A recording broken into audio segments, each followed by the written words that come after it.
Hello mga bossing, nandito rin tayo sa shop. Yan, sa PNC Motorcycle Parts. Yan, napadaan lang ako dito eh.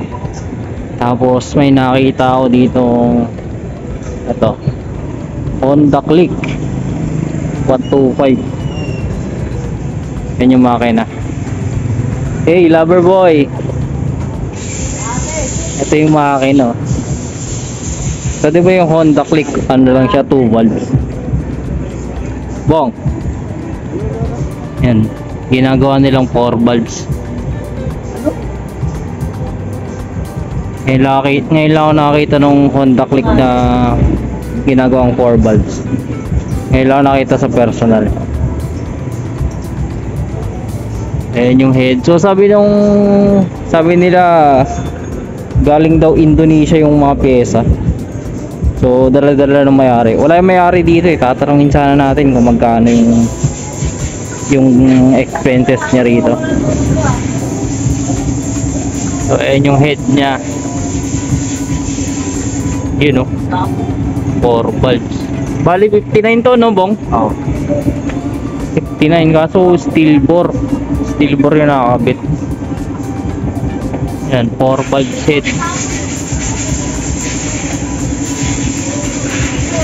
Ano kaya magiging performance yan? So hindi natin masasabi kasi hindi sa atin to. So sa customer to eh, nakikita ko lang dito. Tapos sa kabila, ito may ginagawa si Billy dito. Hi Dimple, nakita mo na yung video mo nakaraan? Nice. Ito yung ginagawa ni Billy. Yan, Kosodok 180cc daw to eh. Spec B yung black. Yan, hindi na natin tanggalin kasi ginagawa niya. Pero ano lang, second hand yung head. Pero mukhang okay naman daw kasi hindi naman nila kukunin pagka negative. So ayan siya, Kosodok na air cooled. Spec B yung black, chrome bore. Silipin natin si Billy. Papa, musta? Ayan yung black, ay yung piston. Click pa kami. Oo nga, nakita ko yung Honda Click dun, nandun oh. Ngayon lang nakita ng ganun. Although may nakikita na ako sa mga Facebook, pero personal ngayon pa lang nakakita.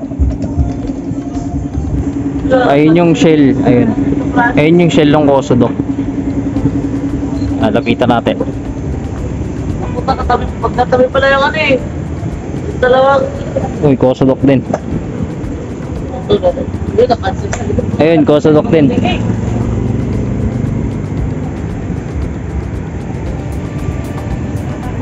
Francis. Yo, baba. Bossing. Ayan, siya yung may-ari nung Kosodok dun. Kosodok. Kosodok. Jumbo, tulog si Jumbo. Eh, may koso pa yan pala eh, kosong. Bossing, interview lang kita konti. Magkano yung gastos mo dyan? Sige na. Magkano na? Sige, okay lang kahit di mo sabihin. Magkano na tayo sa ginagastos mo ngayon? Magkano ba? Gastos ko lang 45. 45. Bali, second hand yung head, no? Oo, galing na. Second hand. Pero brand new yung black. Air cooled. 180cc yan, no, Francis? Oo. 180cc. Tapos, nakailalim. Nakailalim? Secret ilalim. Ito. Ah, ito yung crankshaft. Pwede hindi na siya 180cc. Oo, hindi na. Kasi naka-crankshaft. Naka-crankshaft siya. Oh, ito si Francis, siya yung nagbiyahe nung ano eh. Puerto. Dito Marikina hanggang Puerto. Gamit itong hino niya na 4 valves. Water cooled. Lapitan natin.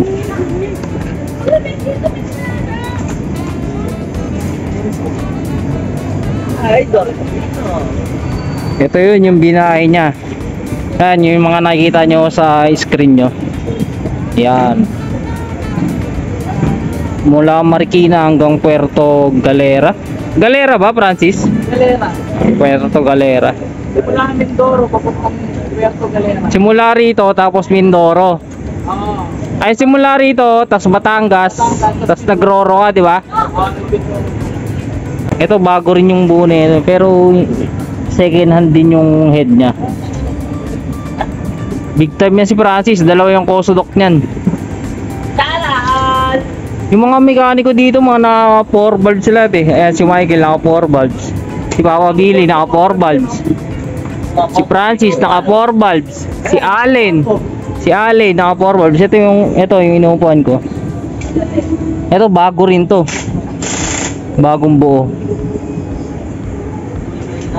Francis, ilang cc to? Ilang cc to? 200 cc. Naku, nalaman sa video. Malalaman ng best friend mo. Talaga ba? 200? Hindi ba 200 yan, Gel? Talaga ba? 200? Wow! ASB radiator. Tapos pinaka water pump na Bosch. Ayan. Sa akin galing yung Bosch na yan, water pump niya. Tapos yung pipe, ito yung pipe na yung binahe mo na silent pipe. Ayan, salty na silent pipe. Ito yung pipe nung binahe niya. Pogi rin yun. Ito naman yung kay Allen. Ayan, dating naka COC na head 4 valves. Ayan.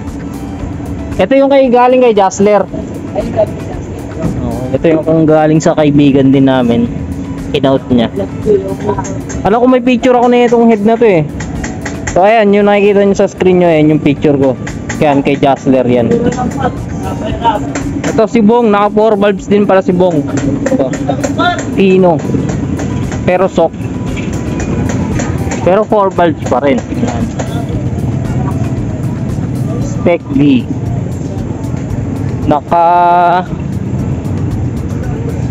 Ayan, silent pipe din. Na salty pipe. Ito, balikan natin Honda Click. Papa, maraming adjustment yan? Maraming adjustment kahit sa lukas ng standboard. Okay, hindi siya salpak talaga, no? Pero hindi sa salpak. Kala ni owner, salpak daw. Matrabaho pala to. Hindi siya, kumbaga parang mas mahirap siya kaysa sa Mio, ganun. Ano na nga. Mas matrabaho, mas maraming gagawin. Yan, makigulo tayo konti dito.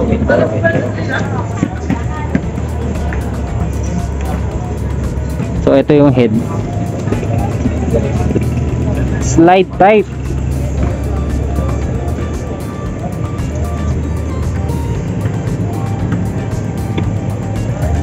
Tapos yan ang valves at chamber. 1917. Tapos 59, parang Cygnus, ganun. Vario. Vario head. Okay, pang Honda yun, di ba? Honda Vario. Mga estimate mo, Papa, magkano lahat yung expenses niyan? Kung may ari ang bumili ng head yung laman to. Pero kung sa amin siguro manggagaling, estimated dito. 18,000, wala pang labor. Nandun na rin. Kasama na. Kasi ang dami auto sensors. Iba rin mga auto sensors. Pati mga machine ganun. Kasama na yung pagmamachine. Paglalagay din. Wala kasi po na pati sa kadena. Itong auto sensor niya, nilakihan pa yung sa head. Kasi yan, water pump, bago yung water pump. Kasi ito Honda Click. Mas naunahan pa nito yung mga M3 magkaroon ng 4 valve head.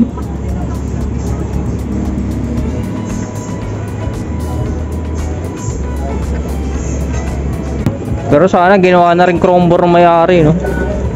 May chrome bar ba dyan na 59? Paminsan kay MTRT, pero si JBT meron. Ah, si JBT. Lagi wala lang stock. Ah, okay. So kay MTRT magkakaroon daw coming soon. 59. Kailangan nakita na ito sa personal. Pustahin natin yung 4 valve si Dimple. Dimple! Dimple!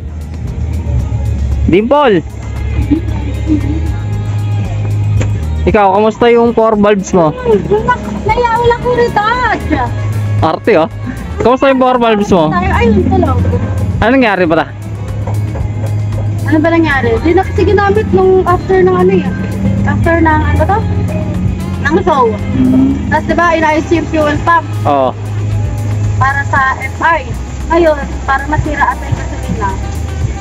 Nasira rin yung fuel pump. Hindi naman, okay naman yung fuel pump. Kaso nga lang yung mga hose bulok na. Ah, okay, palitin. Kasi diba gasolina siya?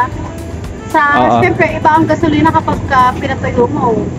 O kaya hindi ginagamit. Nabulok ka. Oo, okay. Ayan. Pero sa Viper naman siya. Isa sa may-ari na itong shop. Yan, naka 4 valves din sa kanya yung ano, Hino na FI. 4 bulbs FI. Ayan. Hindi na kasi nagagamit kasi naka-best pa na siya, tsaka may Jimny na, ang yabang. Sana wala ka Jimny. Okay, congrats, congrats. Congrats, ikakasal na, soon to be bride. Invited kayong lahat. Uy, may ano, may nakita yung post mo, may nag-sponsor sa'yo ng wedding. Oo, ng wedding gown, di ba? Ang galing. Binasa ko yung ibang comment eh, medyo sikat daw yun. Yan, shoutout mo naman, shoutout mo. Kasi ano, isa sa i-flex ko lang yung ano ito. Yan, nag-post kasi siya. Ayan, wedding, dream wedding gown. Ayan, nag-iipon siya. Yeah. Dami na niya, no? Eto, kung yung nakuha ko naman to, kasi ako yung nagma-market ng Regroove. Tapos ng Degree, ako ano ba to? Nagma-market. Okay. Kaya kapag kami dumating dito na magpapa-regroup, automatic akin yun. So meron akong automatic 100 na income kay Gili. Pero, tanong ko lang, magkano ba inipon mo para sa wedding, dream wedding gown mo? Meron kasi akong nakita, nasa 65k. Hindi ko 65k. makita. Kaso, Yung ini-sponsor sa'yo, magkano yun? Tingnan mo magkano yun. hindi ko alam pero for sure medyo may kamahalan yung mga gawa niya. Pero sikat Kala ko siya, no? talaga, Divisoria ng ano. Pero sikat daw siya. Sikat siya. Kasi nabasa ko sa mga comment eh. Tsaka nakita ko yung mismong ano niya, sobrang ganda talaga ng pagkakagawa, tsaka yung mga beat niya. Yan, magpasalamat ka na yung kay madam. Siyempre magpapasalamat ako kay Miss Joanne, nakalimutan ko kung ano yung buong pangalan niya. Ayan, pakita ko na lang sa screen. Ayan, yung nakikita sa screen. Tapos, siya yung very good mother ko kasi syempre, eto totoo talaga to na for my dream wedding gown talaga kasi hindi ko talaga afford na bumili ng mga mamahal. Pero afford mo bumili ng Jimny. O yung Jimny naman pinaghirapan namin. Yung Jimny, yung down payment na yon 200 kami per Okay. head. 200 sa akin, 200 kay Billy. So, kumita kami sa isang taon ng 300 plus. Iba pa yung mga may sarili pa kami mga pera, pinagsama-sama namin yung para sa pang-down ng aming Jimmy. Kasi yung sa best pa naman, yun naman yung napalunong ko. Ay, Yang de Castro, hindi ko pa tayo maglaban doon. Konti Yan na. naman, nanalo naman ako sa raffle kaya nagkaroon tayo ng best pa. Deserve, congrats in advance. Ate Rhea, nakita mo na yung mukha mo sa internet? Hindi pa, ano ba channel? Ano ba? Bahala ka dyan. So balik tayo dito sa Honda Click na 4 valves. Anong update dyan, Papa? Sukat pa ng stop it. Kasi hindi siya ano. Okay. Mga mamasinin natin. Magkalayo yung ano niya. Magkalayo yung pasukan ng stud. Yan. Mamasinin ba yan? Hindi ba pag minasin ba yan, Papa, hindi ba mako-compromise yung water jacket niya? Hindi. Dapat. 0-0 talaga. So, yung inya. So, hindi natin makikitang umaandar siguro to kasi marami pa silang gagawin dito eh. Pero yun, stick lang. Kasi ngayon ako nakita na ito. Dito, good. Na-amaze lang ako. Yun, may isa pa palang ano dito. May isa pang Kosudok dito. Sa mekaniko rin to. Michael, liga. Pakita natin yung motor mo. Magkano gastos mo dyan, Michael? Secret. Secret talaga? Siya, ayaw nyo magsabi. Ayun, utang doon, oh. Ayun, oh. Utang doon. Ay, inugutang mo yan doon. FYI, hindi pa bayad yan ha. Oh, yun. O, hindi pa daw bayad, Kel. Sana all, pinapautang ng set. Kel, ilang cc to, Kel? 185. Yung totoo. 185. Okay. Anong bore yan? 63. 63. 185. Kosudok. Dating naka GBT na ano to eh. 23-26 yata o 23-25. Tapos 65 yung bore dati, di ba? Ano? 23-26 tapos 65 yung bore. Malaki yun, yung dati 200. So ito yung may may-ari kay Billy. Yan. Malaki yun dati. Kosudok na liquid cooled. Liquid cooled yung head at block. Dati rin siyang naka air cool ganyan. Pero naka radiator na. Eh, grabe yung mga mekaniko dito sa BNC. Mga naka 4 valve sila. Sana all. Ayan, to be continued na to. Kasi papalitan daw nila ng connecting rod. Pang PCX yata gagamitin. Pati block pang PCX na rin yung gagawin nila. Yung ikakabit. Kasi maliit yung pin neto, pin 13 yata to, hindi ako nagkakamali. Eh yung PCX daw pin 15 sabi. So ayun, pang PCX na block yung gagamitin para wala nang imamachine para yung mga tornilyuan doon sa gilid hindi na imamachine. So ayan, to be continued to mga bossing. Pero hindi ko alam kung matutuloy ko pa. So hindi ko alam kung bibigyan ko pa kayo ng update dito. Kasi nakita ko lang to dito sa shop. Eh hindi naman ako palagi nandito. So ayan, hanggang dito lang muna tong video na to. So dito pa rin tayo sa BNC Motorcycle Shop. Yan, like and follow sa Facebook page mga bossing. At then follow nyo na rin ako sa TikTok mga bossing. Thank you mga boss.